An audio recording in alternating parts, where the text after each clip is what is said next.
Welcome to another episode of DD on the Spot. As always, I'm your host, Ryan Johnson. Before I get to our guests here today, I'd like to remind everyone that if you enjoy this content, to please give a like and subscribe down below. I'd greatly appreciate it. We have Cheyenne Sayers on the podcast with us. She's 24. She's an AHL ice girl, which I think is just so interesting in and of itself. But she's also a 5-time nationally qualified figure competitor. She's coming to us from the Milwaukee, Wisconsin area. Yeah, I know, border battle, blah, blah, blah, being from Minnesota. But most importantly, she's our current guest. Cheyenne, thank you so much for coming on. Thank you for having me. I'm excited. Absolutely. So why don't you give us a little bit of a backstory on what inspired you and motivated you to make that change and adapt that healthy and fit lifestyle?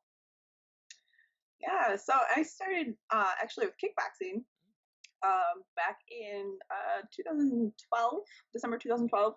I did kickboxing for probably about a couple months. I lost a ton of weight. And then I transitioned into weightlifting with my friend. And then after that, I just kind of lifted here and there. And then I got more serious towards that summer of 2013. And then I lifted for 2 years. And then my previous relationship, he asked if I wanted to do a show with him. And I said, sure, why not? Like, let's just try it. Like, get the whole diet thing down, maybe. And then I started competing ever since. I fell in love with bodybuilding and then the prepping and like the mental challenge it gave you. So I just kind of ran with it, and here I am. Yeah, that's awesome. Did you have any athletic background before you started working out? Yeah, I figure skated since I was 3. So I figure skated. I competed in figure skating until I was 12 or 13. And then I did track. I was a sprinter. I don't do long distance. And then just in high school, like after my sophomore year, I got more into the party scene because Wisconsin. Obviously, we gotta.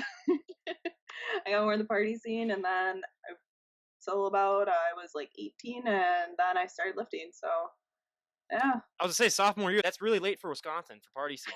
If you're not in there by like 4th or 5th grade, you're doing it wrong. So I know. yeah, I was yeah. trying to You do the held, outcast. yeah, she held out. She held out as long as she could, but eventually, the culture of Wisconsin got to her. But I always love to say, if you were to walk into a gym with 100 people, there's 100 different ways as to how those people got into shape. Whether it comes down to their diet, their nutrition, how many reps they do, what exercise they do. There's so many little things that add up to the overall package that people end up seeing. Was that a struggle for you at first, sort of realizing what worked best for your body? Because I always say, if you were to walk up to someone and say, hey, that body part of yours looks amazing. What do you train for that? What works best for them 99% of the time isn't going to work as good for you. Yeah. So when I first started going to the gym, I was super intimidated because I was that skinny fat kid. So I was like super tiny, and I was a whopping 110 pounds walking in the gym. I had no idea what I was doing, but I just kind of, I was throughout my whole life, I kind of like always kept to myself, anyways. So that's why bodybuilding works for me. I'm isolated, and I had a friend. She stuck with me for a couple months, and then I was on my own, and then I found a personal trainer. He taught me more form, and then I just kind of took it off with myself. I always like just kind of like trial and error, and I found out that pyramid style lifting works best for me in growth and staying somewhat toned. Yeah, I always gotta say that sort of leads us into one of the biggest myths and stereotypes that I love to bust. It's gotten better the last 5 years due to Instagram, but there are still a significant amount of women that have that fear that if they touch one weight, they're just gonna, hulk out, put on 50 pounds of muscle. And I always say to that, I would hire that person with my entire life savings right off the street. No questions asked. They have found the secret that I know every guy would like, and the majority of the women that we have on the show would want. But again, that is just so not true. Did you ever have that fear when you were getting started? And even if you didn't, I bet just having people look at you, they might, come up to you and say like, hey, I want to get in shape, but I just don't want to look like you, or I'm afraid that I'm going to get super bulky. What is your main response to that when you hear that? Yeah, for me, interestingly, when I started, I wanted to get ripped. I was like, I want all the muscle, give me all of it. So that's why I was always researching how to grow and nutrition wise and everything. But typically, when people, I have a lot of girls come up to me because I used to be a personal trainer for a little bit, and they'd always ask me like, I wanna get toned, but I don't want to get your toned. They're like, no offense, but like that's just I don't want that. And I was like, no, totally fine. I was like, this took me like 5 years, so if I train you tomorrow, it's not gonna happen. And I just tell them there's different styles. There's always different health ways, different lifestyles within the fitness industry. And usually when I say it took me 5 years, they're just like, oh, okay. Well, I just want to tone up my arms. And I'm like, okay, well, if you tone up your arms, then I explain everything, but I typically am more. I don't take offense. I know a lot of girls that I know. They always like, I get so annoyed when people like say I'm too manly, and I'm just like, I am for a normal person. I'm pretty beefy. Well, I mean, but I mean, honest. I mean, honest. Yeah, it's honest. Like, look at her arms. Does she look like Dwayne the Rock Johnson or Hulk Hogan? I mean, she's got a lot of muscle, but I mean, I'm just saying, like, there's a big difference. So that's what I always like to say. It's like none of these guests that I have on look like that, and I never ask that question for the guys because most of the guys that I have on do look like that. So it's an oxymoron by just saying like, okay, yeah, you do look like Hulk Hogan. So I was like, okay, yeah, I'm not even gonna ask that question. But yeah, I mean, I always love to say, a story that I have with that was, when I was in college and getting bigger and stronger, one of my really good friends, she would always say to me, like, Ryan, you're getting bigger and stronger. I want to go to the gym with you once. I'm just afraid I don't want to get too bulky. I want to just get toned. And let's be honest, first of all, tone is not a real thing. It's just you have muscle or less. And tone is one of the dumbest things. Whenever I hear tone, I'm like, okay, that's not even a real thing. But I know it's just so ingrained that people still use it. But eventually, I just told that girl, I said, look, the amount of weight that you carry in your purse when we go out to clubs or when we go to the gym or anywhere weighs more than 90% of the dumbbells in the gym, and you're not getting any amount of muscle lugging that thing around. So I mean, honestly, and I always tell her, what is the worst thing that's going to happen? You're going to get healthier. And I think that's just what needs to be told to everyone. But the biggest thing, especially for women, I feel, is the confidence boost that it gives you too. Because I mean, guys, they already walk in, they act all confident, they all act all cocky. But for women, like you said, it can be a very scary thing. But just the confidence boost that you get really can impact other areas of your life because it's one of the transferable things I think from working out. How did that confidence boost that you got from working out really impact your day to day life? Actually, that's pretty. Lifting has given me the mental strength that I have today, and along with the confidence. And I was a very, very easily manipulated child. So let's put it that way. Before I started lifting, and it's just the mental challenge that you have to do, especially when I started prepping. It's overcoming those because your anxiety comes in and your little conscious is saying like, oh, this is too hard. Like it's overcoming all those doubts and your self doubt and everything, and that reflects in a lot of different aspects. So now when I'm at work and I feel like I can't do a project, my bodybuilding kind of kicks in, and I apply it to everything because your mental strength basically makes or breaks you in the gym and outside of it. So, and even now that I'm super muscular, when I go to new gyms, it's very intimidating for me still because I am bigger than most guys in the gym that I go to, and I can feel them looking at me, and it's intimidating to me, and it makes me want to always wear a hoodie, like. But at the same time, I'm like, you know what? I got it. You got arms like that. You got to show off 24/7. Let's be honest. Even in this polar vortex, I mean, you got to have like a cutoff when you're like shoveling snow or like snow throwing or doing anything. I mean, that's what I would do. I would just be like, yeah, look at them. Look at them. What are you gonna do about it? Yeah, I mean, that's what I always say. But I mean, yeah, I mean, that is a very interesting point. But yeah, just that confidence though really does impact. But like you said, I mean, I always make the comparison, like there's always that story about, the guy who's the best gunslinger in the Old West, and every time he walks into a bar, then everyone would want to challenge him to then say, oh, then I'm the best. Or just like if you're a heavyweight champion, everyone would want to fight you then just to take. So if you're like the most muscular person in the gym, then yeah, you do kind of sometimes feel like those eyes might be like wandering towards you because then they're just like, oh, I want to beat her then. So then I can say that I'm the most muscular. So yeah, I totally understand that. But now, I mean, I always love to ask this question because everyone's genetics are differently and everyone's built differently. So it makes these answers really interesting. But everyone has that one body part when they get started that really just takes off where they don't have to train as much, and they always have that one body part that sort of lags behind that they have to train to overdrive to get it to show up and grow to the proper proportions that it needs to be. For me personally, my back, I mean, I could train back once a month and it would still look great, but also, being 6'3", my legs are just shit. Let's be honest. I mean, they're I mean, I got to train them twice a week, and it's just, and I had that pitcher's body where you got to be just long and lengthy. So yeah, I struggle with it all the time. But what were those body parts for you when you got started? And I got started. It was my legs, because I was toned. We'll use the tone word from figure skating and track, and I always had really tiny legs from that, and they were unproportional. So those were hard because with figure skating, they don't teach you the mind to muscle connection where you should be feeling it. So my quads are over dominant from my glutes and hamstrings, and now I'm still trying to catch up my hamstrings because now my quads and my glutes are too dominant, but my hamstrings are still lacking. It's a But never-ending cycle. yeah, I know it's always something. But surprisingly, my shoulders and my back, they just take off, and they're like the first thing to lean out to, and Yeah. then and then my abs too are super. And prep, that's like the very last thing to come in, like when Yep. I'm like about 6 weeks out. I'm just like, oh, there they are. Yep. They Well, yeah. decided to come. Well, yeah, and like my biggest pet peeve is the people with those genetically blessed calves, because that is the one thing where you just have to be genetically blessed. I mean, I could always say I could do 10,000 calf raises a day. I could inject pure muscle into my calves, and they wouldn't grow 1 inch. So that's just, I mean, I just don't get it. And we had one girl when I asked the same question too, and she put her calf up on the table, and she's like, "Oh yeah, my calves," and I was like, "Okay, we're done here. We're done here." I was like, "This is BS." It's like your cat, yeah, this is ridiculous. So yeah, I mean that's why I always love asking that, because it just shows how different everyone is. But how long into your journey before you decide like, hey, I could do a bodybuilding show? Like this is something that I could do. It was actually a year and a half into my lifting career. I had someone come up to me at my old gym, and he was like, "Hey," he's like, "You would look great." He's like, "If you did figure," and I'm like this tiny little thing, and I'm like, I'm too small. Like, what are you talking about? Because like, when before you like fill out with muscle, you don't Mhm, really see the shape, like your natural body shape, and mhm, like what potential and what class you fit in. And I'm sitting here, I'm like, I'm like smaller than most bikini girls. Like, mhm. they're no, and no. And then he kept talking to me, and then I kind of got the idea. And then finally, like a year after that, and right in the beginning of my old relationship, he's like, "We're gonna do a bodybuilding show," and I was like, "Okay, let's do it. It sounds like fun." I was Sounds just like, like "Why fun, not?" yeah. I like my Oh. first show, like I had no intentions of placing. I was just like, I just want to say I did it because Mhm. the first prep is the worst, and I ended up taking second in my first show out of 19 girls. Yeah. That's So then I was like, once I got that, I was like, let's do it again. I want to see where I can go. yeah.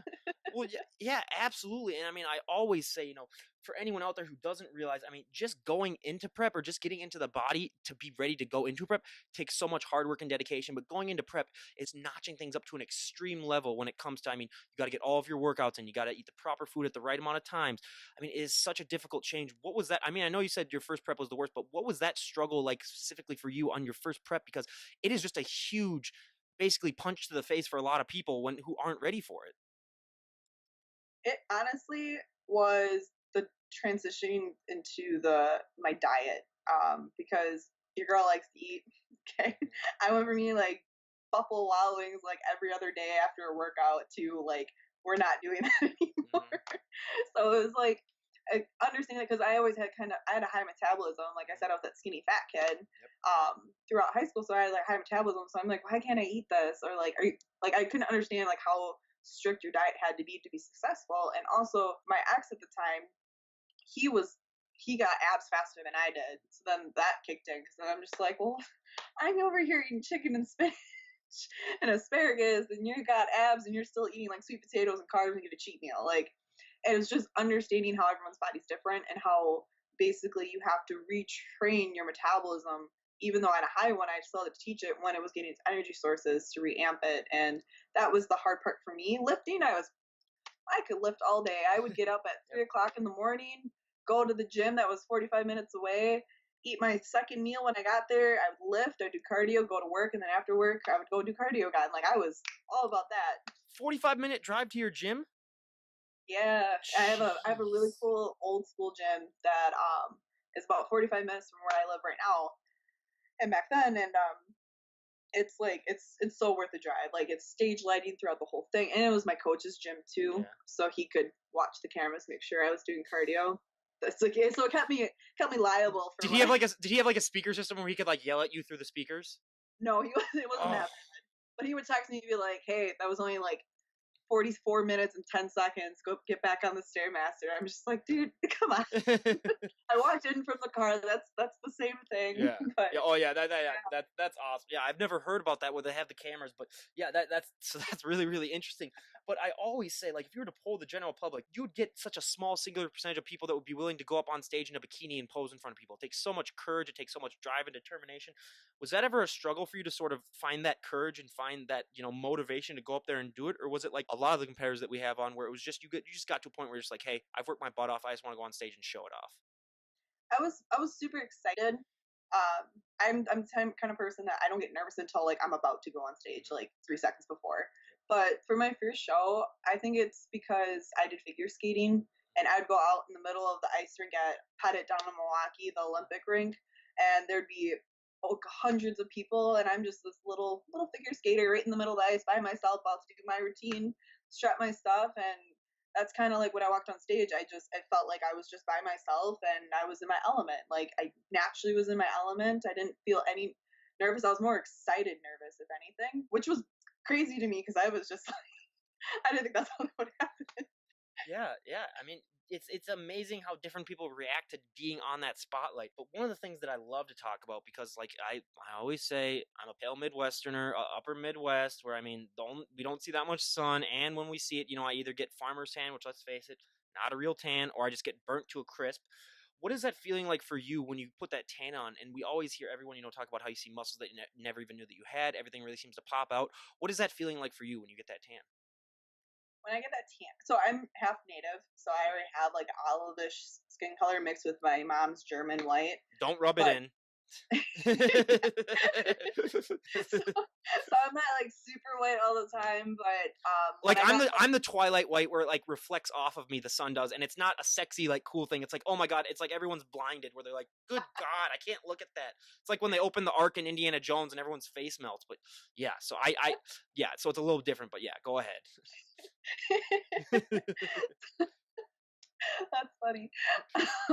So when I got my first spray tan, I think I was just on such a high that whole weekend because I was so excited for my first show. But then like when I did my second show about 5 months later, I was like, that like set it in. I was like, there it is. There's the final product of the tan. And then when you're backstage and they put that really cool oil, which is just basically cooking spray that they rub all over you, and it smells phenomenal with the spray tan. And you're like pumping up and everything with the tan. You see everything's coming alive, and it's just like it's such like an undescribable feeling after like especially all the little mental battles you had to overcome, all the sacrifices, all the parties I had to miss because I live in Wisconsin, all the like how small my circle got because of all the sacrifice I have to go through, and on top of the drama and like the heartbreak, everything like that. And it's just like I did it, and I still this is my best. Like it's just so breathtaking. Even like not even when I'm looking at other competitors, it's just like we did it. Like it's just such a great feeling to have, especially with just that like final piece. Yep. This is for tan. Well, and I was gonna say, being that you're probably like our third guest that we've had on from Wisconsin who has competed, I was surprised that they didn't have like a beer chugging contest at the end to determine like who the true winner was. Like you have your figure winner, and then it's like, okay, if you can chug more than everyone else, that's how you retain your title. So yeah, I was definitely shocked. And for everyone out there, I'm ribbing on her because Wisconsin, it is the top state in the country by far. I think they published a survey where it was like the top 20 drinking towns, and 19 of them were in Wisconsin. Yeah. So and the other one was in Mankato, which is where I went to college, and that was pretty big myself. But yeah, so basically you go to Wisconsin. I mean, there's even a law in Wisconsin that you can drink when you're 15 as long as you're with an adult and have adult supervision. That's the one. So I mean, they're batshit crazy. Let's be honest when it comes to their drinking, and I've been there many times. I mean, I live only about 45 minutes from the border, so I believe me, I've experienced that firsthand. So yeah, it's a Wisconsin thing, as they say. But, yep, But absolutely. Yeah, uh, absolutely. it too. Yeah, yeah. Drink and drive, you get a couple slaps on the hand, and then you go to jail. Yeah, well, yeah, absolutely. And they say, you want some few refreshments, and then they'll bring out, a Pilsner or something like that for you when you're in the jail cell. But going back to the tan, I mean, I always, the most surprising thing to me was how it gets applied and what you are doing when it gets applied, which we won't go into that because I've talked about that. We've had guests talk about that way too many times. That was one of the most shocking things for me when I learned that. I was like, really? They make you do that? Anyone who hasn't heard me talk about that, go to one of my earlier podcasts. It's on basically every one of them. But now I'm just like, okay, that's just what they make everyone do. I mean, it's really weird. But I always love to say probably the most surprising thing for me that I found out when it comes to anything that has to do with bodybuilding is that for a lot of these competitors, posing is the hardest thing for them. I mean, it's harder than their diet, it's harder than their training. It's just one of those things that I think if you were to, like I said before, if you were to poll the general public, so many people would not guess that is the hardest thing for these competitors. But I've heard it time and time again. It is the hardest. What has your experience been like with posing? Because I always like to say, like you can be a great driver, you can never be a perfect driver. That goes with posing too. You can be a great poser, you can never be a perfect poser. It's always ever evolving. What was that experience like for you starting out, and how has it evolved over time? Starting out, I had a posing coach. I started seeing her. It's harder to pose when you're not lean because you don't have that flexibility, which I learned very quickly when I started learning my posing. Because then if you're not lean enough, you have to alter your posing a little bit, and then you have to get used to remembering everything that you need to flex while you're posing, and you don't have a mirror, so when you're posing, it's like more strict and like time consuming than your diet and prepping everything and lifting and cardio, because you can be on point with all of that, but the moment you step on stage and you have no idea what you're doing for posing, you forget to flex your quad, or you forget to flare your lat a little bit or lift your arms a little bit. It doesn't show it lacks. It fails to show your physique the right way it should, and then that could be a reason why you got second or why you didn't even place, because you forgot to flex your quads. And honestly, the hardest part, even like now, it's still remembering to flex something. It's all the little things that make it perfect, and remembering posing sucks and is more stressful in the beginning versus when you're closer to your show. It just flows naturally, especially if you're practicing throughout your prep. If you neglect to practice until you're lean, you're not going to be good at posing. Like, that's just point blank. I cannot tell you how many stories that we've had of people who, were just like, hey, I'm going to start posing 2 weeks out of my first show, and then we'll see how that goes. And I'm just like, yeah, we'll have fun with that. Or that was their first story. And I was like, yeah, best of luck with that. But I did. Okay, so this is the weirdest story ever. So I had a person on here, and she was, probably had the best genetics out of anyone that I will ever have on the show. She went into her first show without doing any posing, and she won it without doing any posing practice. And I was like, yeah, that's not. I was like, what? She's like, yeah, I just went out there and sort of winged it, and I won it. And I was like, oh, okay. And I was like, how many competitors do you have? And there's like, oh, there are 9 other competitors. And I was like, I'll send you the link to that one, because she's just genetically one of those where you're just like, okay. Like, if you never even touched a weight, you could still probably compete and place in a few bodybuilding shows. I was going to say, she's very blessed. Yeah, she's very blessed, and that's what I even told her. I was like, you don't realize how blessed you are and how much of a gift that is. But did you always start out in figure? Did you start out in bikini, or have you always been figure? No, I was strictly like, I am figure. The moment, because before I started my first actual prep, I kind of talked to a couple of prep coaches, and one was like, I always start my girls in bikini, and I was like, I'm doing figure. Like, I'm not doing bikini. I have nothing against bikini girls. I have a couple close friends that are bikini girls. I love them. That's just not my style, and it doesn't fit my vibes. Like, I could never. I'm not girly. I can't do bikini. Neither am I. Figures my attitude. So I told him, I was like, I'm not going to do it. And he goes, well, you're going to do it. And I was like, then you're not my coach. And then that's when I found my other one with my ex, and then I did figure. I went full blown right into figure. My mom has pictures actually on my wall of my first show, and I was a tiny little thing. I probably should have done bikini. Well, I was gonna say, because when you were talking about when you first got started, you were like saying like, oh, some bikini girls are bigger than me, and then people don't realize. I mean, figure that's more muscular, that's more more toned, I should say, than especially the bikini girls. So yeah, that must have been difficult. But for figure posing, what is your favorite figure pose and least favorite figure pose? I know you only have like 4, but still, there's got to be a favorite and a least favorite. My favorite one is honestly my back pose, because my back is my pride and joy.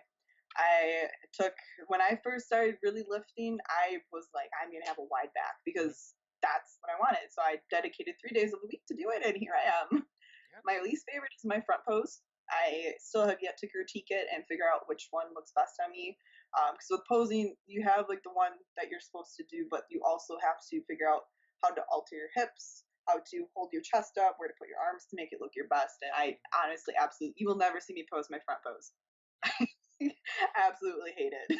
See, the only thing about like doing figure though is that I would just feel so inclined to just pop out like a front double bi and then just do like a chest pose like in my pose. Guys, be like, come on, you're not letting them do that. It's like, that's bull. That's what I would do. I would just be doing this. I'd be like, I just slowly just like go like this and then slowly go like that. But figure posing, I mean, yeah, that is very hard. But I do say also the most popular answer that we do get for the hardest actually is back. But I always say to that, it's like, you don't have to be smiling when you do back. You can relax, take a deep breath. And the hardest thing that we've actually got is people realize, just making it look effortless, you're posing. Just having that smile when you're trying to not grind your teeth to basically just powder. And Mhm. so, yeah, and that's Try interesting not that, to shake. oh, try not to shake. Yeah. Well, yeah. And you see some of those where it's like they're having a seizure basically because it's like there's an Because earthquake it's and they're like, like so yeah. And I hard. was like, some of these people it looks like they're about to pop because they're flexing so hard. And I was like, good God. I mean, it's like, yeah. But I find those actually fascinating because it's like, okay, they're actually like trying like.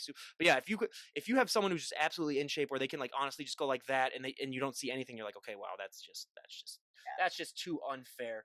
But now I always love to ask, all the guests that I have on the show, whether they be, up and coming bands, professors, musicians, my bodybuilders that I have on as well. For my bands, I always like to ask, what is that feeling like going on stage and performing in front of, hundreds to thousands of people and just hearing what their reaction is to your music? But that also applies to the bodybuilders that I have on. What is that feeling like for you personally when you get to walk on stage and show off all of that hard work that you've worked months upon months for? It's truly rewarding. It makes all the suffering worth it. But like I was saying with my spray tan, like seeing it all come together and then being able to present it to not only the judges but all my loved ones that are there. When you're on stage, you kind of tune out everything. Like I could not tell you one song that was playing when I did my single. Like I just would walk out there, I could not tell you, but I could hear my mom yelling, my dad, my brother, all my friends, like hearing that and how proud they are. It's so rewarding, and it comes down to like it's just like I made it. Like I wanted to quit so many times, Yep. and I just wanted to say screw it and not do it again. But I made it, and it's so surreal. Mhm. It's undescribable how that feeling is, and I think that's why I have such a strong passion for the sport because I love that feeling, that accomplishment. Well, and I always say, everyone, just find that one thing in your life that makes you feel like that, and everything's gonna work out fine because that's what life is all about. Just the happiness that you can get from those things. So I mean, honestly, just find that and then stick with it. But now we go to one of my fun questions. What is your go-to post-show meal? Ooh, oh boy. Well, the past couple ones, it's been the Cheesecake Factory. Because yeah, I know.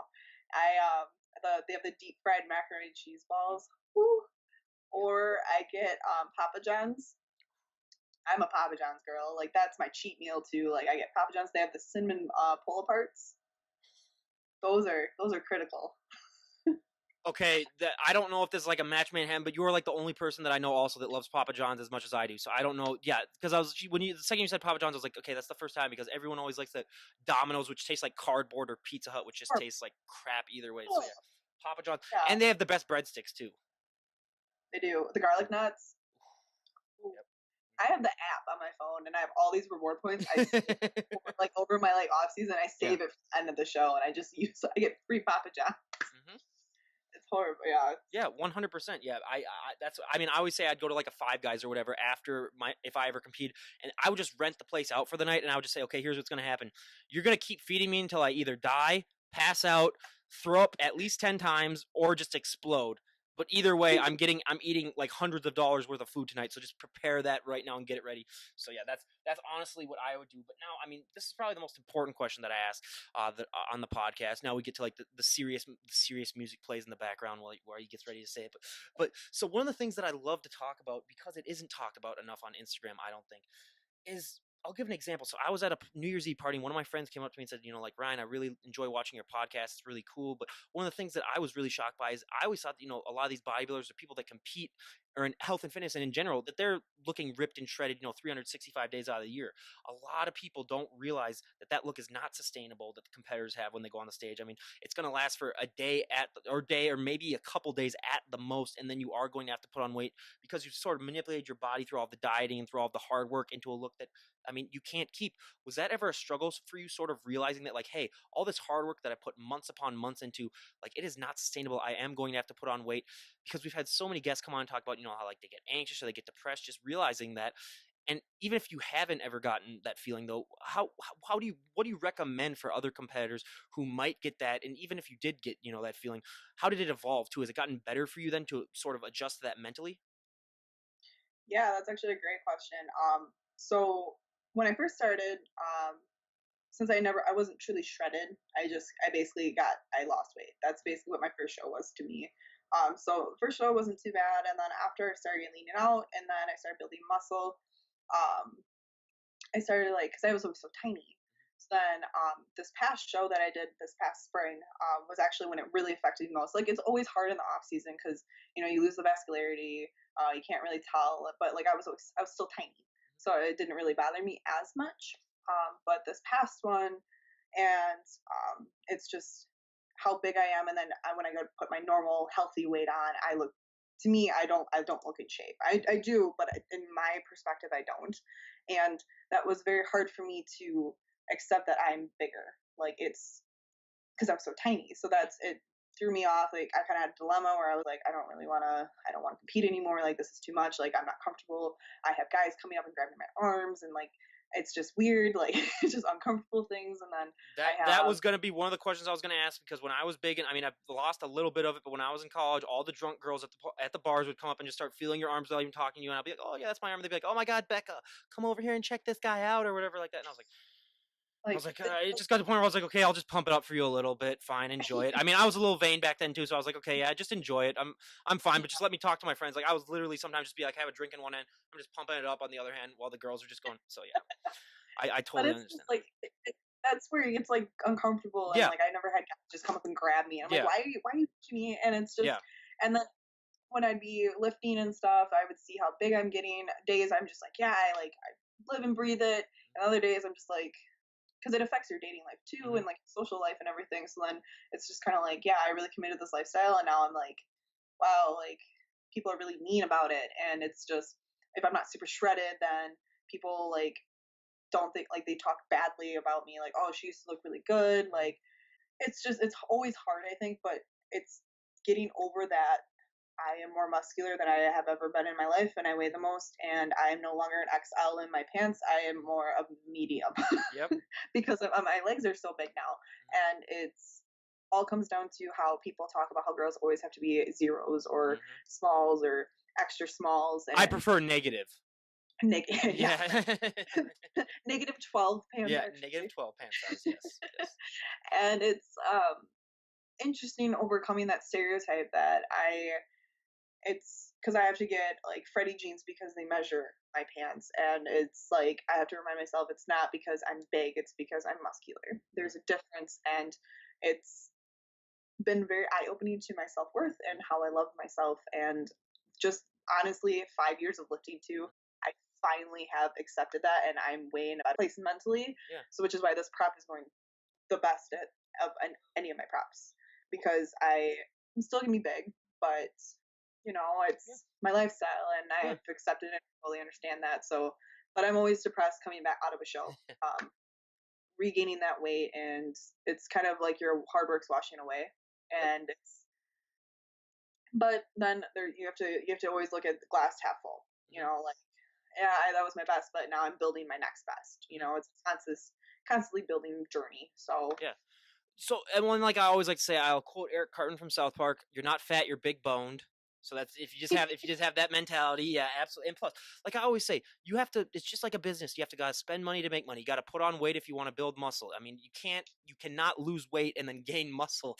That's just not how it works. You just get the muscle that you already have underneath, and it can get bigger. But I mean, it's just like you need to put on that weight. But now, one of my favorite questions that I love to ask, all of our health and fitness guests that I've had on, because it applied to me as well, is one of the things. I mean, there were so many positive things that happened when I started working out and getting in shape and getting bigger and stronger. But the one negative thing is you're going to get asked to move a lot of people's furniture. You're going to get asked to open a lot of pickle jars. I mean, I'm still home with my parents for the next couple of months before I move out, and every time they come home with groceries, I mean, I basically have to lift the car into the driveway. Have you found that to be a similar experience where people just take one look at you and then just assume that you can do favors for them? Yes, especially if my arms are showing. That's the thing. I actually have had it's more of the opposite. Like guys, like at the gym, if I'm going to like unrack something from, they're like, oh no, I got it, and then I'm just like, I get offended because I'm like, I lift more. Like I know I lift more than you. So then I get offended, but then I also you got to be like, thank you, Mr. Strongman, for saving me. I don't know how I could get over that. So then I remind myself of like, he's just probably being a gentleman. Like that's fine. So I like don't say anything. I'm just like, okay, thanks. Like that makes my workout easier. But I do, especially at work. I'm an assistant manager at a car shop. Oh yeah. So I have a girl, Tag Morgan, who I just adore.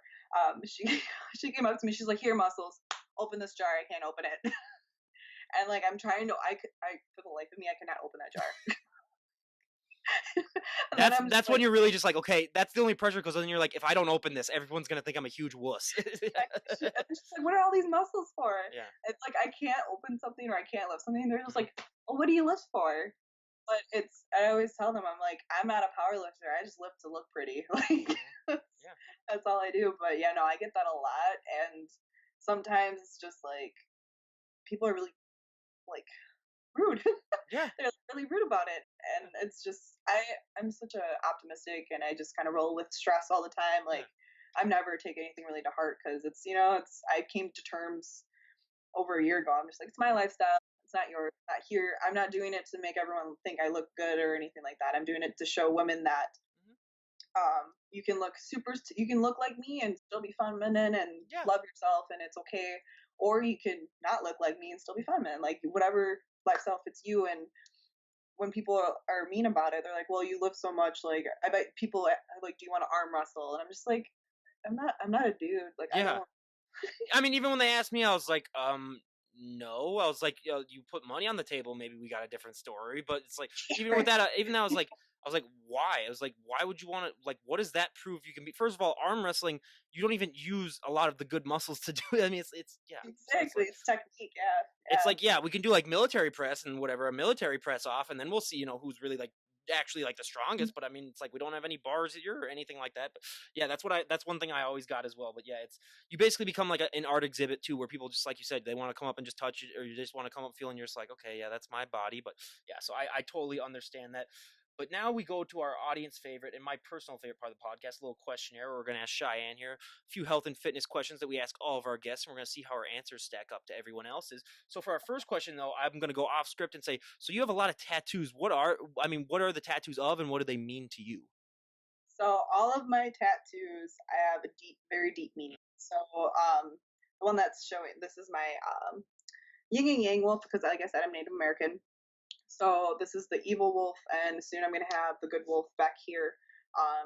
So everyone goes through, life experiences and everything. So I have the evil wolf closest to me, so it's away from people that I love, and then the good wolf is exposed to everyone around me.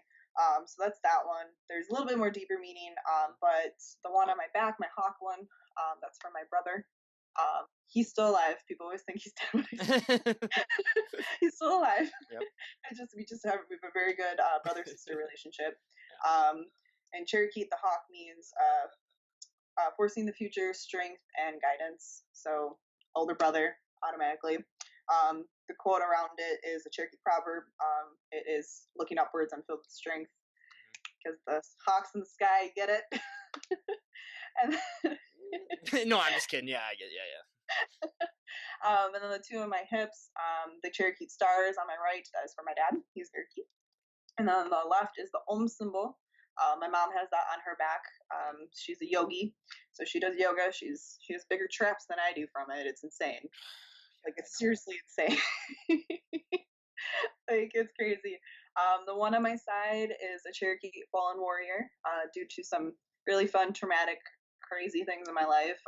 So it's fallen, not dead. So that reflects a lot of things.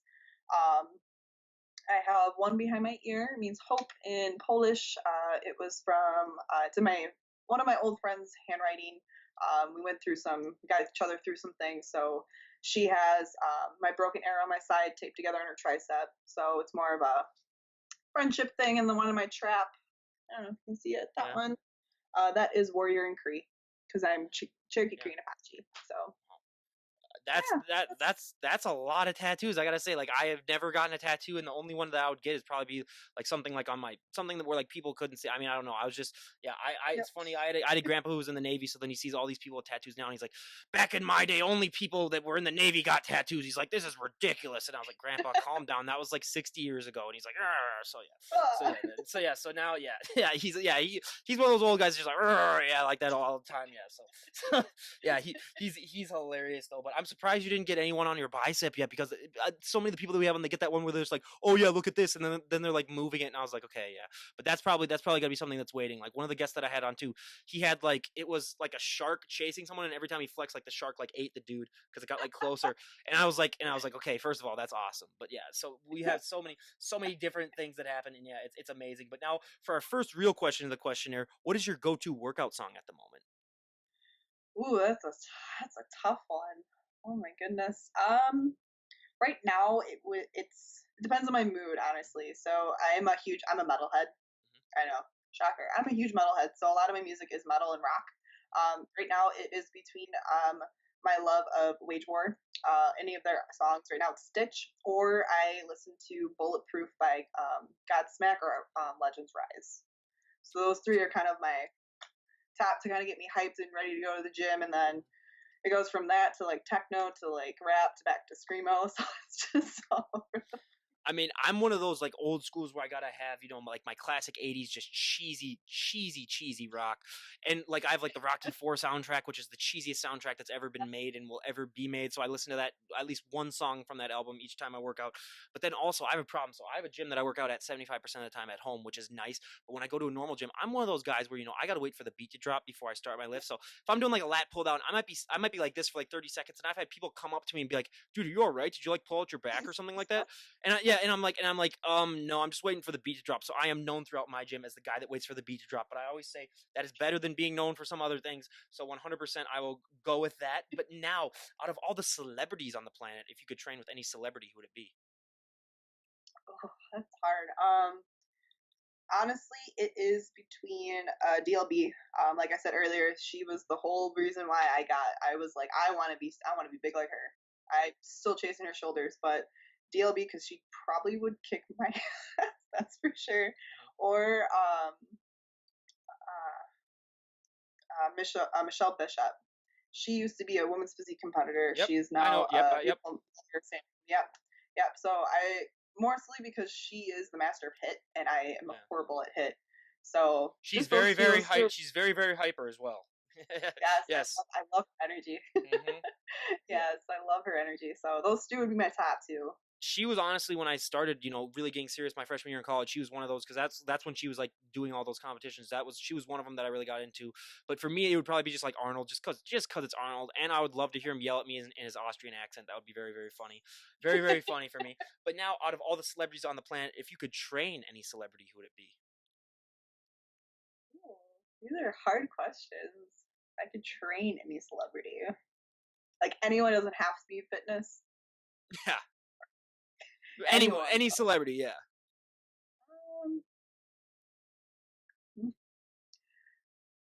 That's hard. I'll give an example. We had Danny DeVito was the answer for the last one, and I was like, okay, that's weird. Wow. I would probably have to say Chris Pratt, just because I feel like he'd probably just make me laugh the whole time, and just how sarcastic he is. So yeah, probably. that's the only problem, is that you wouldn't get a great work. You get the best ab workout of all time, but that's about the only thing. Only thing that you would get done. So. Yeah. Oh yes. Oh yeah. Same here. Yeah.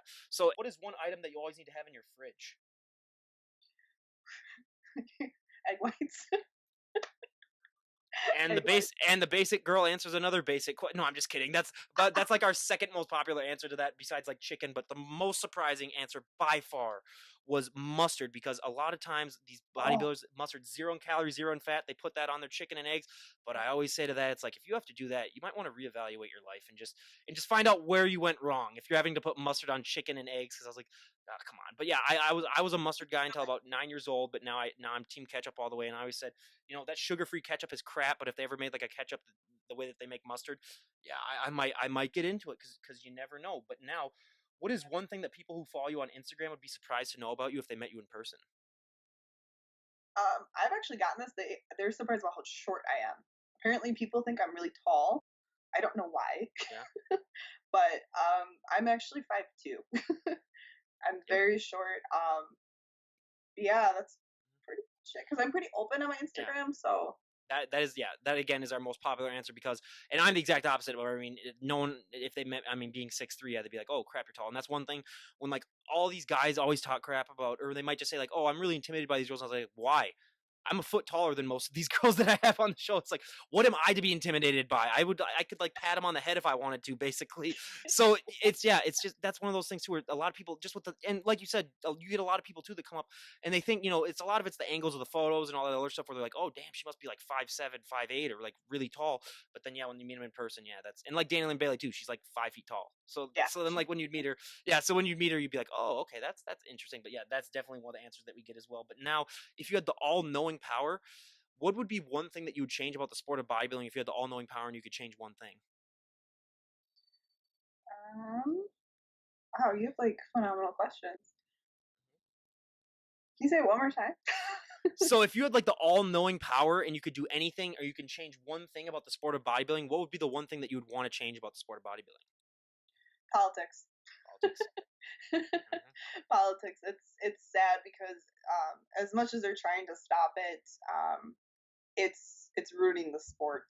There's people that are winning shows that shouldn't have even been first call-outs, and it's affecting those who are actually dedicating majority of their life to the sport to be successful. And it's sad, it really is. And it's hard to find good shows that don't have as many politics. So I can't tell you how many times I've had to sleep with the judges to get my placing. So I mean, even the male judges, I mean, they tell me, they're like, "You want to win, Ryan?" And I was like, "Okay, fine, I'll do it." I'm straight as an arrow. I mean, I'm straight as a line, but I'll do it, fine. But yeah, I totally get that. I mean, we hear that just like with every other sport. I mean, you get the politics, or you get the judges judging too. I mean, believe me, being a baseball pitcher, I understand with having these umpires where some of them I was just like, okay, meet me out in the parking lot after the game, and then we'll see what happens. But yeah, I totally understand that. And for me personally, it would also be, just making sure that people just realize what these competitors go through to get that look, like we were talking about before. Because then so many people think that like, oh, I can look like that, and it's like, no, you can't, unless you have a trainer, unless you're really dedicated, unless you have that drive. So yeah, that's one thing that I would definitely change about as well. But now we get to the fun part of our questionnaire. So what was the last TV show that you binge watched?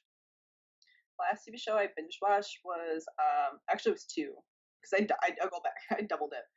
It was I know, it was Sons of Anarchy, and it was Vampire Diaries. I relived that for a bit. I was like, yeah, and then at the end I realized why yeah, I know. I disappointed you. I'm so sorry. She was good up until then, everyone. But then you know what? When historians look at this podcast, they'll be like, that is the moment that she screwed up. No, I'm totally kidding. But yeah, for me, yeah, Vampire Diaries, is that the one with Anna Camp in it? No. The blonde from Pitch Perfect? No. Okay, I was gonna say, oh, that's True Blood. That's True Blood. Yeah, that's different. Vampire Diaries. This is like old. Like this was like new when I was in 7th grade, and that was like 2007.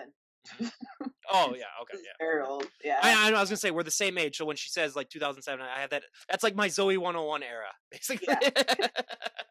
It's so fun. Yeah, that was one show. But yeah, the last TV show I binge watched was that everyone's talking about, because I had so many guests come on and say you got to watch You. So then finally I caved and I watched it, and yeah, it was really good. So I highly recommend that. But now, what is your favorite TV show of all time? My favorite TV show of all time. If you say Vampire Diaries, I will come down there and I will strangle you. No, it's Criminal Minds. Criminal Minds. I have watched all those seasons like repeatedly. I love Criminal Minds. Yeah, that's my go-to. For me, I'm the most basic person. It's a tie between The Office and Friends, but that just goes with the territory. But now everyone has one. What is a guilty pleasure movie that you enjoy?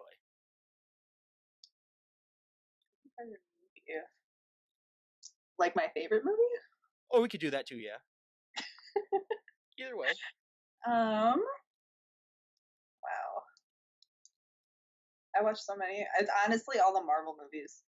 I could watch those all day. I'm a low-key nerd too. No, those glasses totally didn't give it away. No, I'm kidding. I'm kidding. But yeah, I know. That's one thing that I love to have these bodybuilders on too, because I always love to say, I mean, like you were talking about, if people talk to you in public, or if people see you in public, sometimes they aren't able to look past the muscle and realize that there's just an actual person down there with their own story. So that's why I love having people come on, because I mean, like, we've had people that are like engineers, and you're like, okay, if I just looked at you, I wouldn't assume that you would be that bright to be an engineer just talking about it. I wouldn't assume that you could do that. And then, like you said, like you're a kind of like a nerd or whatever. And it's like, you would never guess that for people. So that's why I love having people come on and share their journeys, because I mean, you get answers just like that. But for me, all of my guy friends, close your ears. I'll never admit this in person. Princess Bride is my guilty pleasure movie.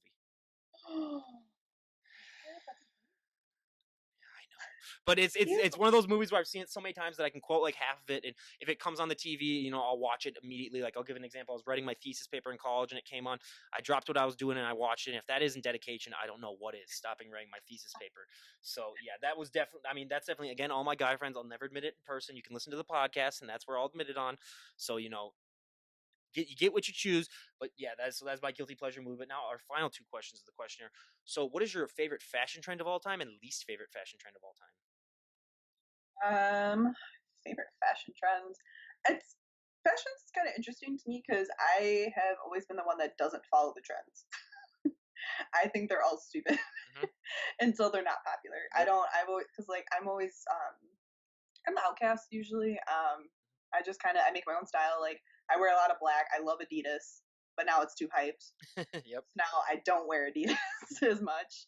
I used to be my friends would always call me the Adidas queen because I would have every outfit I would wear had Adidas on Please it, tell down to me. my shoes. Please tell me you weren't wearing those Adidas tracksuits. No, no, Okay, I didn't okay, go that okay, far. okay, okay. Good. I was gonna say that would be crossing the line for me, where I'd be like, okay, okay, yeah. No, I think the most ridiculous one I thought was back in elementary school. I will never admit that I did it, but I did, kind of maybe. Maybe It was we'll put maybe on this. Yeah, she might have done it. She might have not. it was wearing jeans and then wearing a skirt over it. It made no sense, but that was like a huge thing when I was in sixth grade. I don't know why I remember that, but I just was like, wow, that makes no sense. And Oh my it god. was like any kind of skirt. It can be I, really long, it can be really short. I can't believe we got her to admit that on the podcast. That I didn't even put any pressure on that one. She just came right out and said it. That's pure gold. Oh, that is great. Okay, I'm gonna stop it right. I'm gonna stop you right now because I don't want to. So for me, my personal, I mean, it's flannel. That's my go-to, just being here in the very very cold. But my least favorite, my dad ruined it in the late '90s. Fanny packs. I'm sorry. Now, don't get me wrong. Women can rock fanny packs, but guys, come on. You gotta let it loose. But now, you gotta let it go. If there's one thing I can do with this podcast, it would be to stop the spread of fanny packs. I mean, 100%. But now for our last question of the questionnaire, if you could go back in time and talk to the 18-year-old version of yourself, what would be the best piece of advice you would give her? Wow, yeah. There was a lot I would actually tell her. When I was 18, I was going through a lot of life changing things that no 18-year-old should ever go through, and I just would tell her that it would get better and that everything is happening for the sole reason of where I am today. And it's basically to tell her to just keep that strong front of I don't give a fuck and I'm going to keep pushing through attitude that I did have back then, and that to stop letting people walk all over me. That's probably the main thing I would tell her is to know when to pull back and let go of people. Yeah. Oh, 100. You hit the nail right on the coffin. That was the same struggle for me as well. So yeah, now we got done with the questionnaire, but now the most important thing before we wrap things up, I want to talk to you about is how did you become an AHL ice girl? What was the process that you had to do to get into that? Because that's just so interesting.